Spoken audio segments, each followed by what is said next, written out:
Welcome to Cloud Insiders, the podcast that brings cloud down to earth.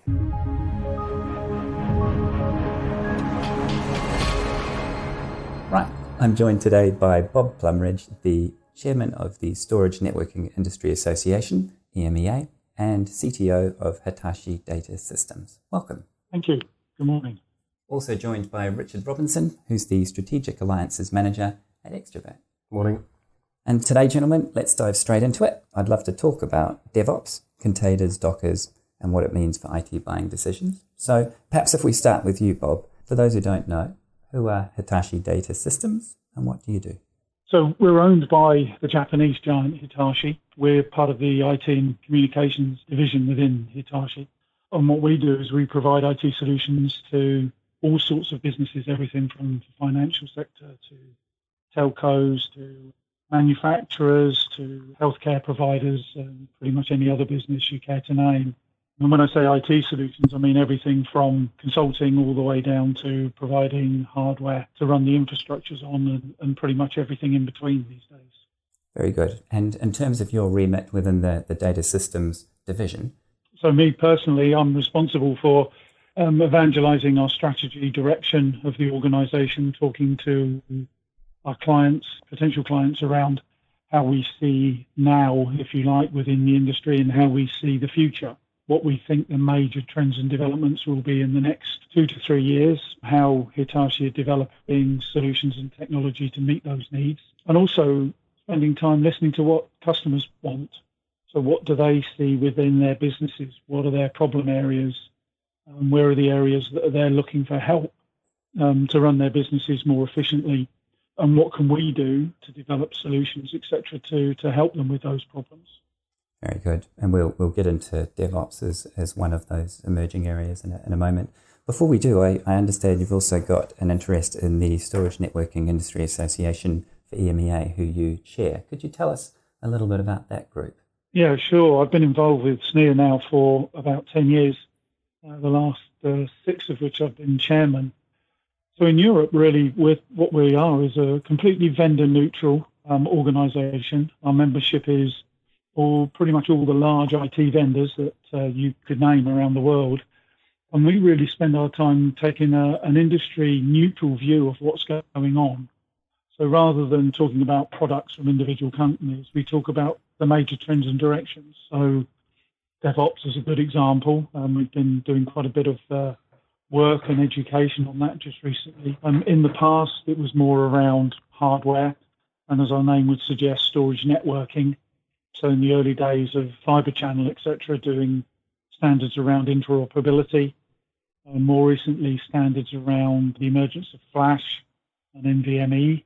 So all of the sort of base technologies, as well as looking at, as I say, the trends and directions, and trying to get together industry experts from the major organizations to discuss these trends and how we think things are going to develop over the next 2, 3, 4, and if we're really adventurous, maybe even 5 years.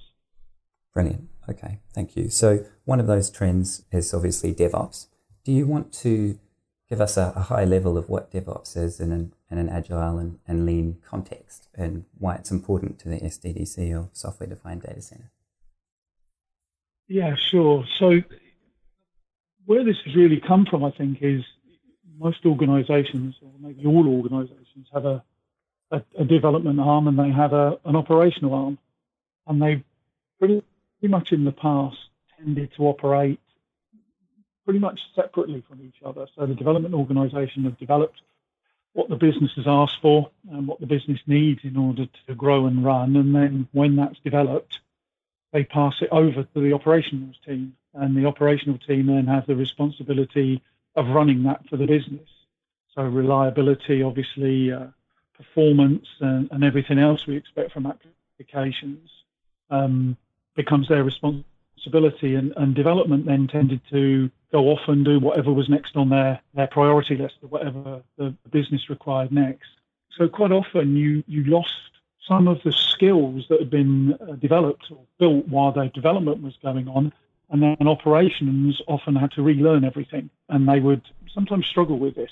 So really the whole idea of DevOps has been, well, bring these two organizations together, give a team the responsibility of not just developing it, but developing it and then bringing it into production and having the responsibility of running it. So expand their knowledge and experience from the development environment right the way through to the operational environment. The thinking being that you maintain the expertise, that it makes organizations more agile because you can maybe overcome some of the problems that there have been typically when things have been handed over from development to the operations staff.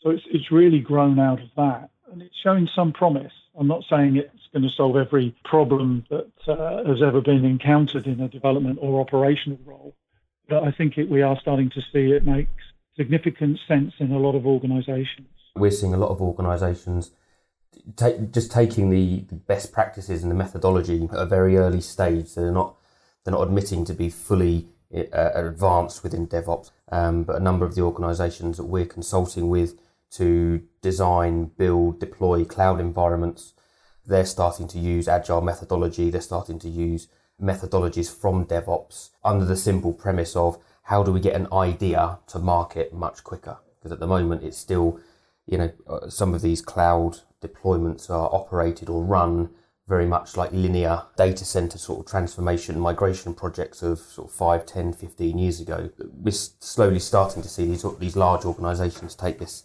agile DevOps approach, and it's really helping. So moving away from those weekend coding drops and then waking up Monday morning where nothing works and then having to go back through the process, but it might have been weeks or months between the development guys actually writing the code and it being dropped over that weekend. And there's a whole, they're involved in other work streams. There might be changes to the environment, that kind of thing. So we're starting to see huge improvements in those project cycles within those cloud projects. I think that's a very good point. I think one of the key sort of words is continuous, I think, both from an integration and testing point of view and from a delivery and deployment view and from an operations point of view. So you've got continuity between all of that. Whereas I think before, you're absolutely right, it was almost a drop it and run type implementation. And I think the other thing that enables them to do is make continuous small changes. A bit like Facebook, I guess. Facebook don't have that methodology where they just change everything in a big bang. You tend to notice with Facebook that things tend to evolve rather than change dramatically at any one point. Yeah. And I guess and I'm sure that's because they do have this DevOps type mentality where the development and testing is going on continuously. Absolutely, and it helps the end user and their journey with that technology, because as a user you don't want to see huge changes in the way that the application that you're using, be it something like Facebook or in a more corporate structure. You don't want to go into the office one Monday morning and everything that you were doing before has now had to completely change. That small iterative approach means that actually the user journey is much easier, much better than that, as you say, that large drop. I was listening to a podcast actually last week talking about one of the big banks, and they've gone from releasing a few hundred dev releases a month to something up in the tens of thousands, because they're just doing these small, tiny, daily iterative changes to code, and it's all automated and just dropping into the systems. There's no big bang anymore. They've seen a huge improvement in service. I guess it also enables the company as a whole to react more quickly to market changes, because they can make changes on the fly, as it were, to the operational systems without having to do major rewrites. So if there is a shift in their market of some description, maybe Brexit is a good example that has impacted a lot of organisations very, very quickly, and they've been able to make changes to accommodate those types of issues very quickly and get them into production in no time at all, whereas before it would have probably required huge amounts of rewrites, massive amounts of testing before they would actually be confident enough to deploy those systems to their end users. Do you want to give us a couple more of the benefits that you see clients getting from a DevOps sort of agile approach to development? So from my point of view, I think one of the other big advantages is that ability to get more use out of your existing staff. Instead of, as I said before, having this sort of brick wall between development and operations, it's bringing the two organisations together, I think it increases the flexibility of the people that you employ in those organisations, and it also enhances their own career prospects because it gives them a much greater range of skills. And typically, if you have more enabled, if you like, employees, then they tend to be much happier, they tend to be much more fulfilled in terms of their jobs, and they're always looking for opportunities to advance their careers. So I think there's a lot of advantages that are not immediately obvious just because the systems are developed more quickly. So I think that's often a one that's quite overlooked within the deployment of these types of systems. I find that one really interesting because in my experience, DevOps was really first raised by developers, which is not surprising because they're constantly looking at new tools and new ways of doing things. But I can vividly remember developers presenting to a CTO at the time and saying, look, we think we need to move in this direction. We already know we need to become more agile. But something else that I'd also like you to touch on quickly, if you don't mind, Bob, is what Docker and containers are for the rest of us. Okay, so if we start with containers are really the idea that you can then put the app and everything that an application relies on into one container. So part of the problem before was you could develop an application on a given platform, software and everything else, and it would work fine, and then you'd move it somewhere else, a new release of the underlying software, and suddenly half of what you'd done didn't work. So moving things from the PC to tests to development environments, the pre-prod into production, you often got environments that weren't exactly the same. And quite often the differences were relatively small, but it could have quite a big impact on the application itself. The idea of the containers was that you package all that together. So you're not just moving the application. You have the ability to move everything that supports that application together in one lump, as it were, so that allows you to get the reliability that you weren't able to get before. Is it also fair to say that the environments, the virtual environment, so if you go up a level to the VM, you can get much more out of your environment as well, because my understanding is you can run multiple containers then underneath a smaller number of virtual machines.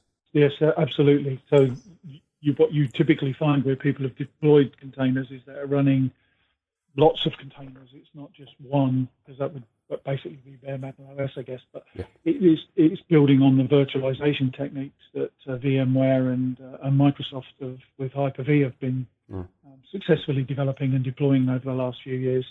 So it means that you don't have to move the underlying operational or the OS, but you move everything else with it. So it takes that complete container, and obviously that way it makes them much lighter. So they're far smaller than having to move the entire virtual machine to another platform, which obviously runs into probably terabytes of capacity these days. Great. Okay. And how has Docker emerged onto the scene, and what has that meant for the community? So Docker, that will run a single operating system, and then you can have multiple containers on top of that, which share the underlying operating system kernel with all the other containers. So the shared parts of the operating system would be read-only in effect, while each container has its own mount point, and that allows then the container itself to write, obviously as it needs to, because the applications need to modify data, etc.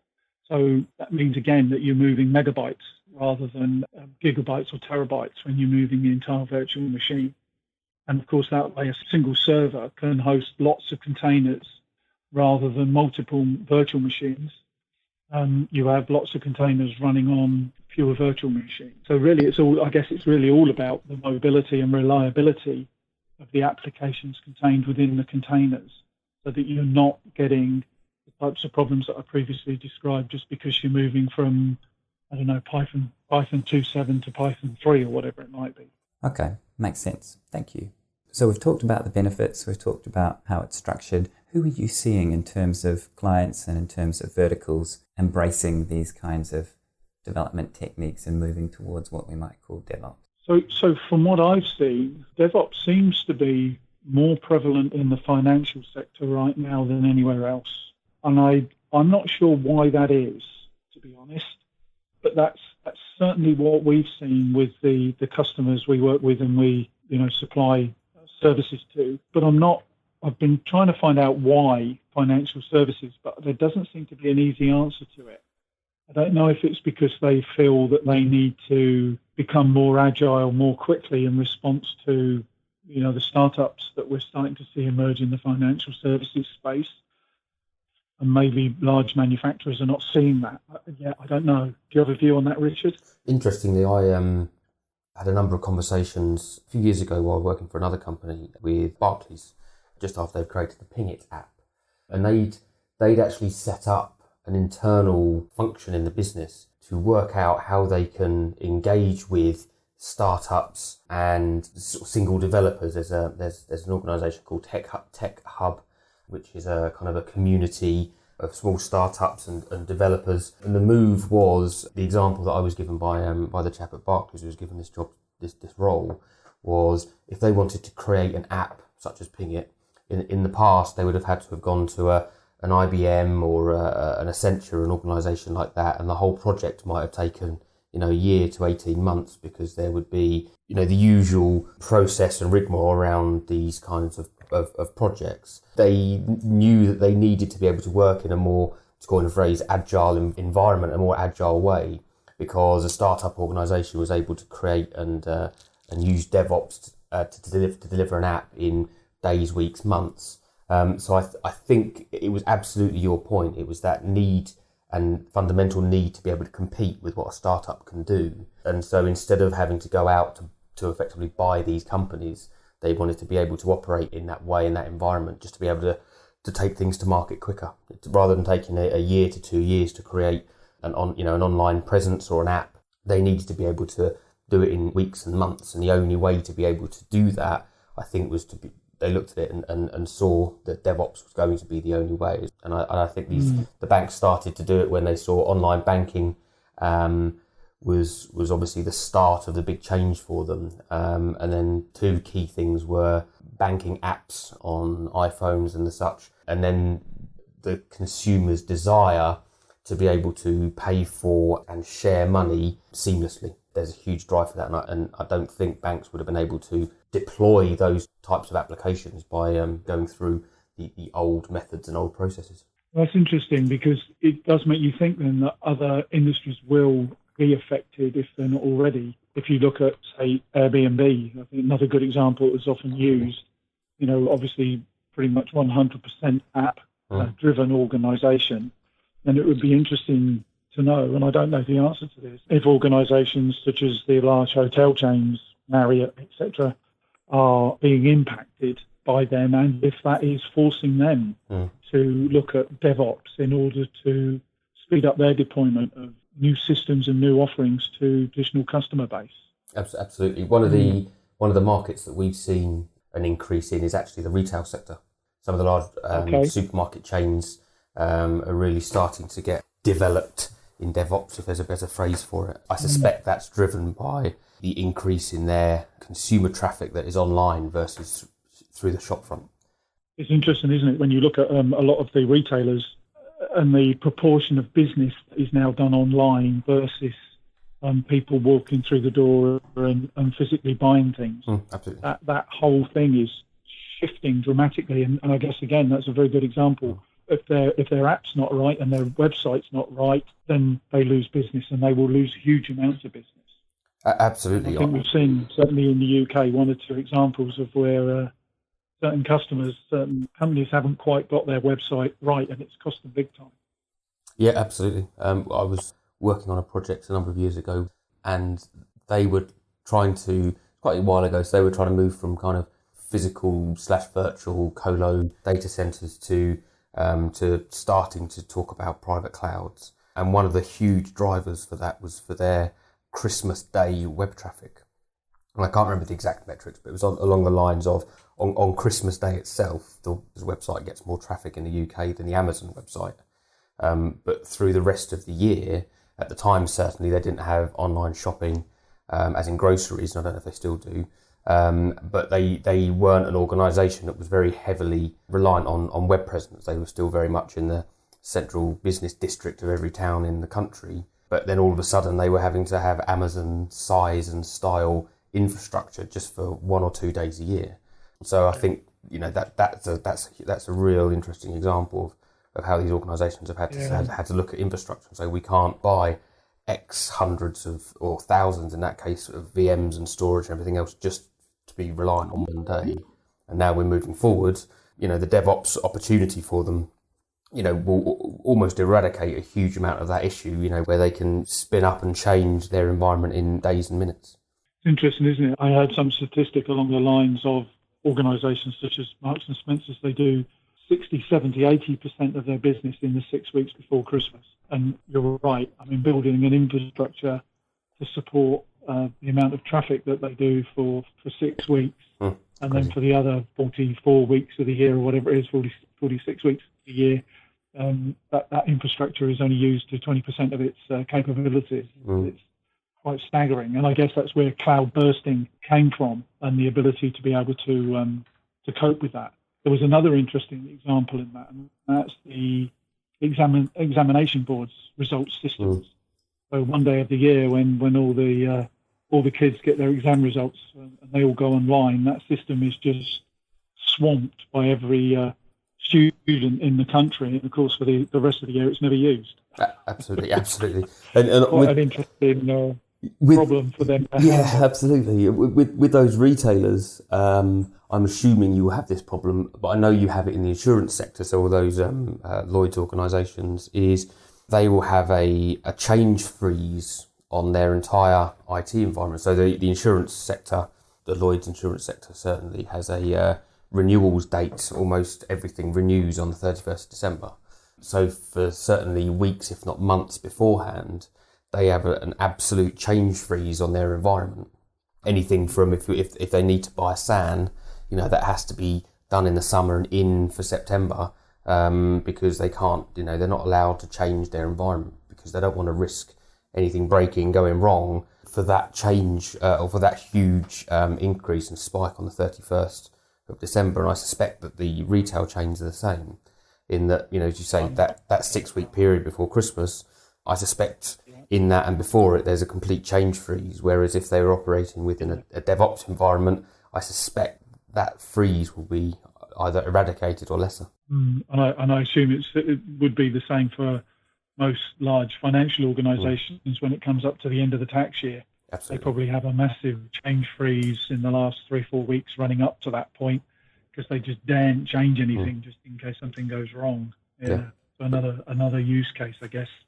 DevOps would allow them to make small incremental changes much more safely during those periods. Yeah. I can't imagine these days that many CEOs would be able to fathom going to their technical teams to say, we've got this idea or change that has to be implemented for the business to make sure it stays ahead of its competitors. And his response being, I'm afraid we can't do that for another 8 weeks because we've got this technical change freeze. I can't, in the way that the world changes and fluctuates so quickly, 8 weeks could be hugely detrimental to a business, I guess, if you just have to sit and wait on something.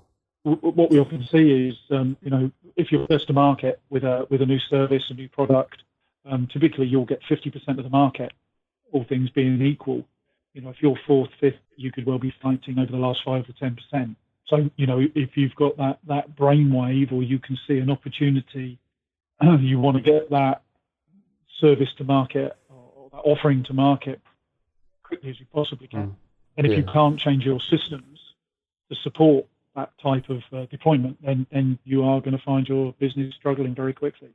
In a past life, I used to work in the financial services sector, and I was working for a bank the day that there was the run on Northern Rock and the credit crunch really hit, and the organisation was having to make changes to interest rates that they were lending money out in speeds that they'd never seen before. At the time, that sort of business wasn't hugely online, but it was very much paper-based applications 10 years ago still. But I can imagine that if there was a similar scenario today, you'd hear, and we saw it a little bit with Brexit, where people were buying up foreign currency. Organisations where they've got an online presence and they're lending money, but there's some sort of government or economic change. They need to be able to go in and make changes to their systems or be able to deploy, make changes to costs or however it's done to those environments immediately, rather than having to go through a laborious process. And I can't remember the organisation, but they lost huge amounts of money, just had to shut their website down the night or morning of Brexit, because people were just going on. It was one of the travel agencies. They were just going on their website and buying up currency as the exchange rate changed. So again, to be able to have this agile approach to your development of your systems internally can allow you to change as the environment around you changes, I guess, is the key. Okay, so just conscious of time, gentlemen, so I've got a couple more questions I'd like to get through. So Bob, we've talked about the positives, and there are a lot of them, and moving towards a DevOps environment and way of producing code and development. What are some of the downsides of moving towards DevOps? So on the downsides, I mean, organisational change is always tough, I think, in any company. Individuals don't typically embrace change. They find change tough. So that's often a stumbling block right out of the gate, if you like, because a lot of people say, well, this is my job. This is the way I've always done it. This is the way I understand it. It works okay. I don't really understand what it is you want me to do differently and why. But that can often be a problem. I think the way we see people overcome that is by doing this slowly, not going for the big bang approach where we change everything, as it were, in the whole DevOps organisation and try and boil the ocean.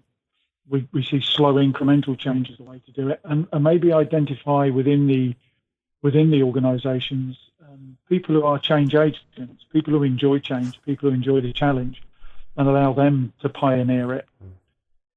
So I think, one of the downsides I saw one particular company was they did go for this big bang approach, and it was a total failure. I mean, they succeeded in upsetting almost every single person that was involved, and it takes a long time to recover from that. And because once something, as we all know, once something gets a bad name, it's really difficult to shake that off. So I think you have to be very careful around. Absolutely, and a lot of the kind of high-level consulting conversations that I certainly have with companies, and the business here does, is looking at changing systems and processes is relatively easy, but getting people to utilise and follow that change is very, very difficult. And organisations that are looking at DevOps have to realise that before they change systems and processes, they must implement change within the culture of the organisation. And only once that cultural change starts to progress, then the organisation will then be able to implement those systems and process changes much, much easier. By changing systems and processes without driving change within the culture of the organisation, we'll often see these sorts of projects fail. And I think that's exactly on your point. If an edict comes down and just says, everybody, you used to work like this, today you need to work like this, please continue, it won't change. It has to be an iterative cultural shift. I think one of the keys, as you alluded to there, is you have to get people to want to do this. Absolutely. You have to get people to understand the benefits of this. Okay, the transition could be a little painful, but the end result will be a much better organisation. And at the end of the day, you as an employee want your company to succeed. And if you can be part of that change and part of helping that success, then it's good for you as the individual, and it's also good for the company at the end of the day. Bob, for the audience, I'm sitting here as a listener, I'm thinking about implementing DevOps. What questions do I need to be asking myself and the organisation as part of that planning process towards a DevOps world? Good question. The number one, as in most projects, is so what is it we're trying to achieve? What is the goal here? And I think this comes back to the previous question around failure. Quite often, again, failures occur because there's no clear end goal set. Nobody really understands what they're trying to work towards. So you need that target. This is what we're trying to achieve. And then if you like, you work it back from that target. So where are we? Where do we need to be? What are the steps that we need to implement in order to be able to reach that end goal, as it were? And so I think consulting is absolutely key here. Starting a project without understanding what all the steps are and where the likely pitfalls are is a recipe for disaster and is almost certain to end in failure. So I think without a proper consulting project right at the very beginning, you're doomed to failure. What's also imperative in that, Bob, is, again, it's a bit of a cultural shift, but it's, when we see it at Xtravirt, it's not having a third-party consultancy organisation going in and looking under the covers, going away in isolation and reporting back to the business. That consultancy piece is really, really involving the organisation that you're going to consult. So It's not necessarily going in and saying, right, we've had a look, this is our opinion. You know, we go in and do some real simple maturity assessments that can be based on metrics, where we'll look at the systems and processes that are in place, score it 0 to 4, and then go back with a maturity assessment. But it's also assessing the organisation itself, and that's very much a questions and answers basis, so outcome-based metrics, very open questions. And those questions and those workshops with the customer aren't for us to necessarily give an opinion. It's actually just to get the facts and the scenario, the situation out of the customer. They know the information, and it's just going in and asking them the questions and having an open dialogue. And at the end of that, you come up with a kind of a model to say, okay, so this is what your organisation looks like from a systems and processes maturity, but also from a cultural maturity. So, you know, how very open questions that you can't necessarily quantify, but you start to get a good view of, okay, if you start to make changes, how susceptible is the organisation to change? And it's a very involved approach with the customer, rather than, as we still see some of the old-fashioned ways of going and doing these assessments. It might be going in, deploying a couple of tools. It could be Cat Planner or something like that back in the day, where you deploy some tools, you gather the data, you compile it, and you send a report back. It's very much just trying to get the information out of the individuals and the key stakeholders and parts of the business, and then sort of reporting back to say, this is what your organisation looks like from a cultural, but also from a systems and processes metrics perspective as well. Very, very different approach. And I think what's key in what you've said there is you're working more in partnership with the company with concerns. You're not coming in just to cast a view over what they do and how they do it, but you're trying to build a proper partnership and understand their business and get them to understand your business. Certainly what we see is, if you build a partnership rather than just a seller-buyer type relationship, you build a much stronger relationship, and that relationship becomes much more enduring. Absolutely.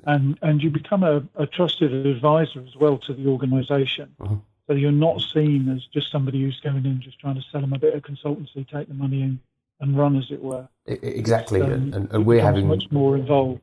We're positioning ourselves, and the end users seeing a huge change with DevOps, but as consulting organisations, we're seeing a change. We're moving away from conversations such as we're a technical consultancy, where we go in and do some discovery and redesign and then deploy. You know, that can be fixing a problem or implementing a new system to solve a problem. But now, and it's to coin a phrase that you used earlier, we're going in and talking to organisations and positioning ourselves as a change agent, not as a technical consultancy. So we work with a number of vendors, so yourselves all the way through to the likes of Puppet themselves, where we're asked to go in and help with that change process. So the organisation says, okay, we're at point A today, we want to get to point B. Now that might be, we want to have a DevOps system in place, or they say, we want to start utilising and deploying tools to help us with our existing DevOps processes. And our role is that change agent. So you can't just go in anymore like you used to be able to do with the SAN and say, right, it's going to take me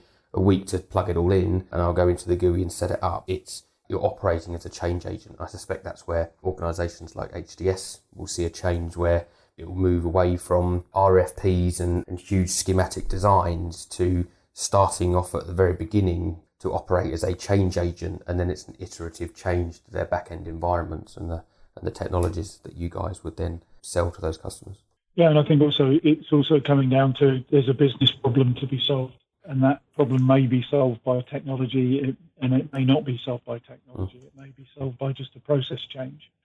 And it's becoming more around what the business wants and how the business wants to operate, and then how we react to and help them achieve that operational goal, whatever that is. So the whole nature of the way in which the business develops and changes, and the way in which we sell and partner with organisations has completely changed over the last 2 or 3 years.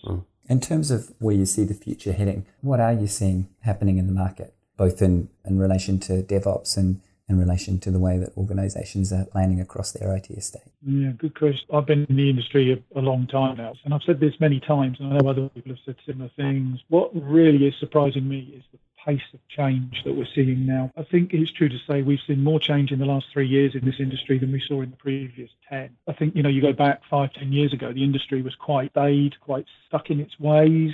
Some people seem to have the attitude it existed in its own right. I think all that's gone.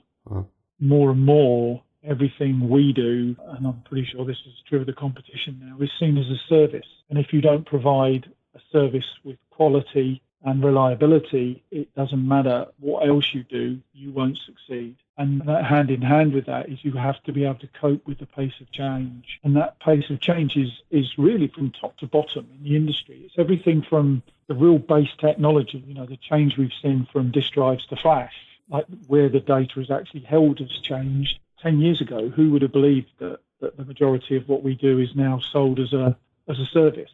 It's sold on an operational expense model, not on a capital expense model. And everything between those two extremes is changing, and is changing at a huge rate. And I think a lot of organisations are struggling to keep up with that pace of change. Yeah. What I find is fascinating is if you're starting up a business, you could set a business up today and become an Airbnb without ever owning any technical hardware other than laptop, iPad, and a phone. You can use Skype for telephony and voice these days. There's absolutely no need for ownership at the back end, which I think allows that speed of change more than anything else. And there's lots of organisations that having to keep up with that change. You said about the hotel chains. You might find that some of those big hotel chains, the procurement cycle to refresh their storage estate in the whole of EMEA could take longer than it did for Airbnb to start up and become the market leader. I still think there's a big change to be had for some of those huge, large organisations. And I think when you look at the bigger picture and you look at what happens if organisations don't change, or they come to believe that what they have will be popular forever, they disappear very quickly. And you think of two companies that spring to mind, Nokia and BlackBerry. Yeah. The BlackBerry one is one that never ceases to amaze me. How they went from nothing to the must-have gadget that everybody wanted to who are they? Absolutely. Is incredible. Yeah, I expect if I asked my 16-year-old nephew, he wouldn't know who they were. Well, yeah, exactly. Yeah, and I think, another one that I often use as an illustration of this is Kodak. Yes. You say Kodak to anyone under the age of 20, and they probably go, "What? Never heard of them." Well, yeah, and yet, when I was younger, everybody in the world knew who Kodak were and what they did. Yeah, and Blockbuster Netflix is the obvious one. It's just incredible. Say videotape to anyone under the age of probably 30, and they have a clue what you're talking about. My kids are grown up now, but they still laugh at me because whenever I say I'm going to record something on Sky, I always say I'm going to tape it. It takes me hugely. Absolutely. But most people wouldn't have a clue. Gentlemen, unfortunately we're out of time. So in closing, Bob, for people that would like to learn a bit more about what you're doing at Hitoshi and also what's happening at the SNIA, where can they find out more about you? Obviously, our website. So if you search on Hitachi Data Systems, you will find our website, and the same with SNIA, Storage Network and Industry Association. So there's stacks of information available on both of our websites. You can obviously contact me, email address bob.plumridge@hds.com. You're more than welcome to email and contact me directly. Twitter, my handle is plumbob56. Any questions that come up, please feel free to use any of those vehicles to get in contact. You're very kind. Gentlemen, thank you both for your time. Thank you. That brings us to the end of another episode of Cloud Insiders. Thanks for tuning in. Hope you enjoyed it. And to find out more and access show notes and downloads, head over to cloudinsiders.fm. You can track us on Twitter @cloudinsiders, and we'd love you to leave us a review on iTunes. See you next time.